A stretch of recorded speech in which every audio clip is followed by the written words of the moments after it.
ሰላም የቻናል ቤተሰቦች፣ ዛሬ በሌላ ቪዲዮ መጥቻለሁ። ዛሬ ይዤላችሁ የመጣው አማርኛ ቃላት ምስረታ ነው። አጭር ቃላት ምስረታዎችን ለጀማሪ ተማሪዎች ፊደል እየቆጠራችሁ እየተለማመዳችሁ ከሆነ ይህን ቪዲዮ እስከ መጨረሻ ድረስ በማየት ከኔ ጋር አብራችሁ የተለያዩ ቃላቶችን እናነባለን። አጭርም ረዘም ያለም እንለማመዳለን ማለት ነው።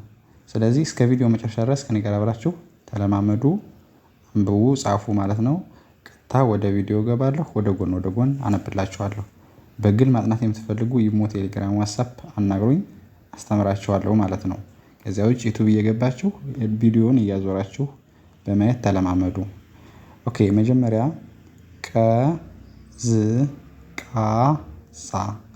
ቀዝቃዛ ይላል ማለት ነው። ቀዝቃዛ።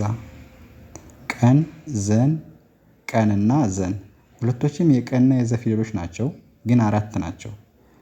ቀን መጀመሪያን፣ ከዛ ዘን ስድስተኛን፣ እችኛዋ ቀ አራተኛ ትሆናለች። እችኛዋ ዘ መጨረሻ ያለችው ዘ ደግሞ አራተኛ ድምፅ። ሁለቶቹ የቀንና የዘ አራተኛ ድምፅ ነው የሚሆነው። እችኛዋ ቀ መጀመሪያ፣ እችኛዋ ስድስተኛ። በአንድ ላይ ምን ይላል? ቀዝቃዛ የሚል ትርጉም ያለው ቃል ሰጠን ማለት ነው። ኦኬ፣ ከዛ ፈጣን ይላል። ይሄ ደግሞ ፈጣን የሚለው ደግሞ ፈንና ጠን የነን ፊደል ፈጣን ይላል ማለት ነው። ፈጣን፣ ፈን ፊደል፣ ጠን ፊደል እና ነን ፊደል በአንድ ላይ ፈጣን ይላል ማለት ነው። ከዛ ዝቅተኛ ይላል። ይሄ ደግሞ ዘን፣ ቀን፣ ተንና ኘን ፊደል በአንድ ላይ ዝቅተኛ ይላል ማለት ነው። የዘን 6 የቀን 6 የተን መጀመሪያ የኘን አራተኛ ዝቅተኛ ይላል። በመጨረሻ አሮጌ ይላል። ደግሞ አንና የረ መጨረሻ የገስ አምስተኛው ድምፅ ማለት ነው። በአንድ ላይ አሮጌ ይላል ማለት ነው። አሮጌ ይላል። ልዘርጋችሁ ማንበብ። ቀዝቃዛ፣ ፈጣን፣ ዝቅተኛ፣ አሮጌ ይላል ማለት ነው። ኦኬ፣ ከዛ በቃ የተጻፈው ደግሞ ድሃ ይላል። ድሃ የደ 6 የሃ አራተኛ ድምፅ ድሃ የሚለውን ቃል ይወስዳል። ከዛ ሀብታም ይላል። ደግሞ ሀብታም የሚለው ደግሞ አራት ነው። ሃን፣ የበን፣ የተን፣ የመን ፊደል ሀብታም ይላል። ከዛ ቆንጆ ይላል። ይሄ ደግሞ የቀን የነና የጀን ፊደል ቆንጆ ይላል። ከዛ ወጣት ይላል። ይሄ ደግሞ ወጣት የሚለው ደግሞ ወን፣ የጠንና የተን ፊደል ወጣት ይላል ማለት ነው። እንዲያርጋችሁ ታነባላችሁ። መጀመሪያው ድሃ፣ ከዛ ሀብታም፣ ከዛ ቆንጆ፣ መጨረሻው ወጣት የሚሉ ቃላቶችን ተለማመድን ማለት ነው። በጣም ቀላል ነው። ከኔ ጋር አብራችሁ ማንበብ መለማመድ ነው ማለት ነው። መጀመሪያ ፊደሉን በደንብ አድርጋችሁ ማወቅ ይጠበቅባችኋል፣ ከሀ እስከ ፐ ያለውን። ከዛ እንደነዚህ አይነት አጭሮችን ደግሞ እዚሁ ዩቲዩብ ላይ እየገባችሁ መለማመድ ትችላላችሁ ማለት ነው። ኦኬ፣ ቀጥሎ ጠንካራ ይላል። ይሄ ደግሞ ጠን ፊደል የነን የከን እና የረን ፊደል ጠንካራ ይላል ማለት ነው። ጠንካራ። ከዛ ደካማ ይላል። ይሄ ደግሞ ደካማ ደን ፊደል የከን እና የመን ፊደል በመጠቀም ደካማ ይላል ማለት ነው። ደካማ። ከዛ ደፋር ይላል። ይሄ ደግሞ ደፋር ደንና የፈን የረን ፊደል በመጠቀም ደፋር ይላል ማለት ነው። በመጨረሻ ጎበዝ የገ መጨረሻ የበ እዛ የዘ በአንድ ላይ ጎበዝ የሚሉ ቃላቶችን ተለማመድን ማለት ነው። 3 ፊደሎች በአንድ ላይ ሆነው ጎበዝ የሚለውን ቃል ይሰጣሉ ማለት ነው። ኦኬ፣ መጀመሪያው ጠንካራ፣ ከዛ ደካማ፣ ከዛ ደፋር፣ መጨረሻው ጎበዝ ይላል ማለት ነው። ኦኬ፣ ቀጥሎ ደግሞ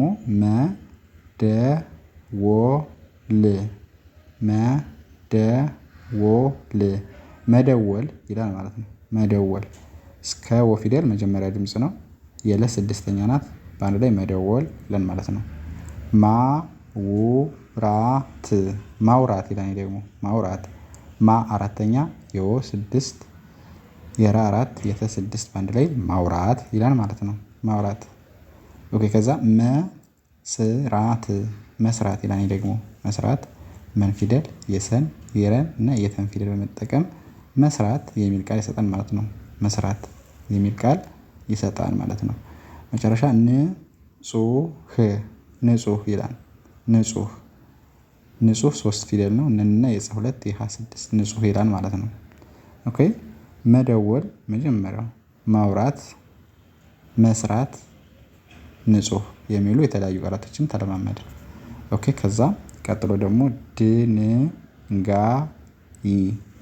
ድንጋይ የደን የነን የገንና የየን ፊደል እነዚህ ፊደሎች ለጀማሪ ተማሪዎች ያስቸግራሉ። ማንና ማን ደንና የን የሚመሳሰሉ ተማሪዎች አሉ። ምክንያቱም የሆነ ነገሩ ስለሚመሳሰል ትንሽዬ እቺ የየ ፊደል ናት። እዚህ በጣም የጣመማ ነገሯ ማለት ነው። ይ 6ኛ ነች። እቺ ደግሞ ጋ ደግሞ 4ኛ ፊደል ናት። እቺ ወደዚህ ስትዞር ጋ ናት ማለት ነው። እና አንዳንድ ተማሪዎች ረ የምትመስላቸው አሉ። ረ ፊደል ፊቱ ወደዚህ በኩል ነው የሚዞረው። እቺ ግን ፊቷ ወደ ፊደሉ መጀመሪያ ነው የሚዞረው። ጋ ምትል ድምጽ ነው የሚሆነው ማለት ነው። የገ ፊደል ዘር ነች 4ኛዋ። ስለዚህ ከደና ከየ ፊደልም ልዩነት አለ። ረን ፊደልና ገን የምታመሳስሉ ደግሞ ልዩነት አለ። በደንብ ማየትና ማስተዋል አስፈላጊ ስለሆነ ማለት ነው። በአንድ ላይ ምን ይላል? ድንጋይ የሚል ቃል ይሰጣል። ከዛ አሽዋ ይላል። ይሄ ደግሞ አ ፊደል እና የሸን የወ ፊደል 4ኛ አሽዋ ይላል ማለት ነው። ኦኬ ከዛ ማጠቃለያ ይላል። ይሄ ደግሞ መን ፊደል ቀን ለን እና የየን ፊደል ማጠቃለያ የሚል ቃል ይሰጣል ማለት ነው። ማጠቃለያ የሚል ቃል ይሰጣል። እኔ 5 ፊደል ነው። መን 4 ጠን መጀመሪያ ቀን 4 ለን መጀመሪያ የየን 4 ፊደል። ከዚህ ጋር አሁን 3 ፊደል 4ኛ ናቸው። የመና የቀ የፊደል 4ኛ ድምጽ ናቸው ማለት ነው። ጠና ለ ደግሞ መጀመሪያ በአንድ ላይ ምን ይላል? ማጠቃለያ የሚል ቃል ይሰጣል ማለት ነው። በመጨረሻ ማጠብ ይላል ማለት ነው። ማና ጠ ከዛ በአንድ ላይ ማጠብ የሚል ቃል ይሰጣል ማለት ነው። ኦኬ ላንብበው። ድንጋይ አሸዋ ማጠቃለያ ማጠብ የሚሉ የተለያዩ ትርጉም ያላቸው ቃላቶችን ተለማመደ። ኦኬ መጨረሻ ያለው በቀይ የተጻፈው መሄድ መን እና ሃ ደን ፊደል በአንድ ላይ መሄድ ይላል ማለት ነው። መሄድ ከዛ መጠጣት ይላል። ደግሞ መን ፊደል ጠንና 2 ጠና ጣ ማለት ነው። መጠጣት ከዛ መብላት መና በ የለ የተ ፊደል በአንድ ላይ መብላት ይላል ማለት ነው።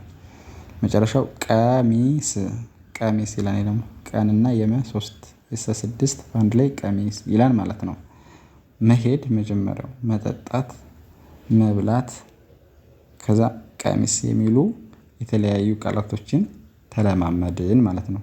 እንደዚህ ያደረጋችሁ ጀማሪ ከሆናችሁ ሁሌ የምለቀውን ቪዲዮ እየገባችሁ አንብቡ፣ ተለማመዱ። አማርኛ ዩቲዩብ ላይ ያጠናችሁ ትችላላችሁ ማለት ነው። በግል የምታጠኑ ደውላችሁ አናግሩኝ፣ ያለውን ነገር አስረዳችኋለሁ ማለት ነው። የዛሬ ቪዲዮ ይህን ይመስላል። በሌላ ቪዲዮ እስከምመጣ ሰላም ሁኑ። ቻው።